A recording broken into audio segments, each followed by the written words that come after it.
We have two Sk8 charities that we have been working with, Sk8 the State for MS, for multiple sclerosis, and also Sk8 to end sex trafficking.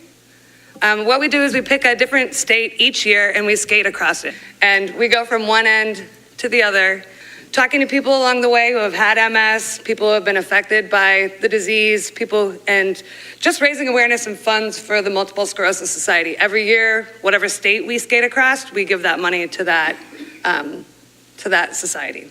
So we started in 2010. We skated 7 states, over 1,700 miles, and we've raised over $30,000 for the MS Society. This was a picture of last year. This is a local roller derby team in St. Louis, Missouri. The roller derby community is a small group of people who love to skate and kind of beat people up. But one thing that we do together is we always raise money for local charities.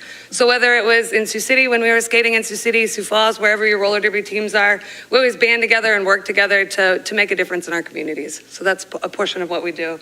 I took a trauma course here at USD and was introduced to the issue of sex trafficking. And I've been trying to be an advocate for victims of sex trafficking ever since.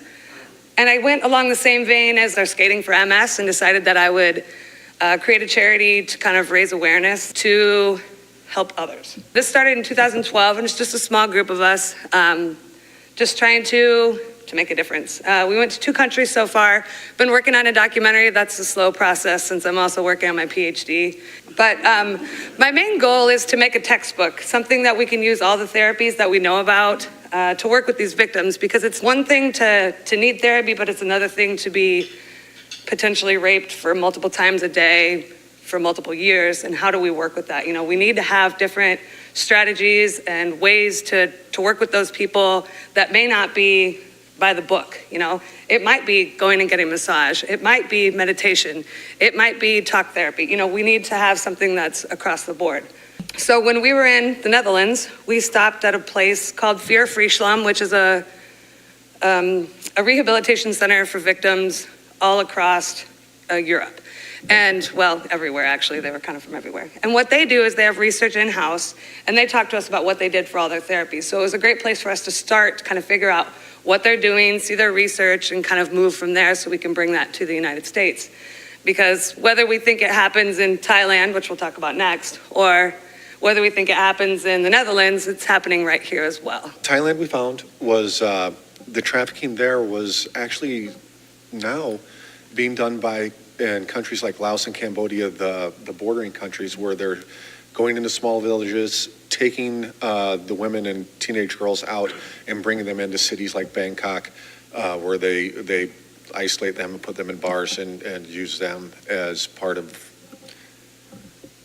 accepted prostitution over there. Thailand being kind of a center for sex trafficking throughout the world for what they call Sex tourism? Yeah, thank you, sex tourism. As Mo was saying, sex trafficking is something that, you know, we've heard about for years, but maybe didn't fully grasp or understand what exactly was involved. One of the biggest challenges they find is that when they take somebody who's been trafficked out, there's not a lot left to work with. I mean, as a person, these are just severely damaged people. People that have had pretty much all of their humanity stripped away, and it's a hard process for them. Not only are they in the system, you know, they've been convicted for prostitution, they've had struggles with drugs. They're just without any resources. So eventually, after our advocacy winds down a little bit, I think one thing we'd like to start focusing on is rehabilitation. And as Mo was saying, finding a course and a curriculum that could work to help more people, since this is such a specialized field. This is such a unique field. When we do these skates, you know, what we're really trying to do is raise awareness. We're trying to become visual and bring the topic to the forefront. We skate on average between 40 and 50 miles of open road a day, and every small town we stop at for overnight visits, we try to organize something locally with local community groups or roller derby groups that we've been in contact with, so that we can just put a face on this and put this in front of more people, let them understand what is going on out there and how many people this does affect. Prostitution, the face of it honestly has changed a lot over the last 10 years. It's gone online, and with the recent shutdown of sites like Backpage, it will go back underground again, and we'll have to find what its new face will look like. But for Australia, we're hoping to be able to, since a lot of Australia brings their tourism through Southeast Asia, we're hoping to be able to bring this up to the forefront there and maybe put some more eyes on it and make a difference. Well, thank you guys again for your time. We really Thank you. appreciate it.